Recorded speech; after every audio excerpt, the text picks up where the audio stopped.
தமிழகத்திற்கு சுமார் 1 லட்சம் கோடி ரூபாய் முதலீடுகளை ஈர்க்கும் வகையில் சென்னையில் இன்று உலக முதலீட்டாளர்கள் மாநாடு தொடங்குகிறது. சென்னை நந்தம்பாக்கத்தில் உள்ள வர்த்தக மையத்தில் முதலமைச்சர் செல்வி ஜெயலலிதா இன்று காலை 11 மணிக்கு உலக முதலீட்டாளர்கள் மாநாட்டினை தொடங்கி வைக்கிறார். 2 நாட்கள் நடைபெறவுள்ள இந்த மாநாட்டில் Russia, France, Japan, Canada, Australia, England, தென்கொரியா, இத்தாலி உள்ளிட்ட பல்வேறு நாடுகளில் இருந்து 400க்கும் மேற்பட்ட வெளிநாட்டு பிரதிநிதிகள் கலந்து கொள்வார்கள் என எதிர்பார்க்கப்படுகிறது. இந்தியாவின் முன்னணி தொழில் அதிபர்களும் இதில் பங்கேற்கின்றனர்.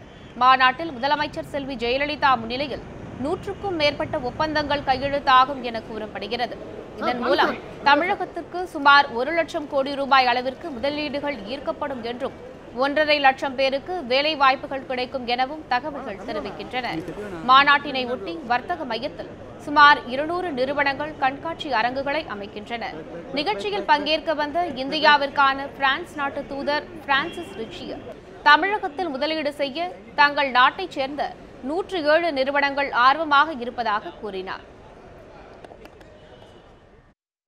In Chennai today and to bring to Tamil Nadu for this great event extremely very large delegation of companies, 107, which is I think the largest French business delegation to Tamil Nadu ever.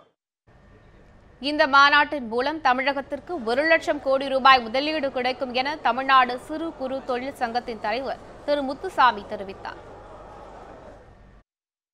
Global investors meet. It is going to happen in the next 2 days. Actually, it is actually the long vision of Puruchi Thalavi Amma, our Amma. It is going to bring something over 1 lakh crore of investments to Tamil Nadu. மாநாட்டை ஒட்டி சென்னை நகரை தூய்மைப்படுத்தும் பணி நடைபெற்றது. சென்னை விமான நிலையம் முதல் வர்த்தக மையம் வரை சாலைகளை சீரமைக்கும் பணிகள், தூய்மையாக்கும் பணிகள் நடைபெற்றன.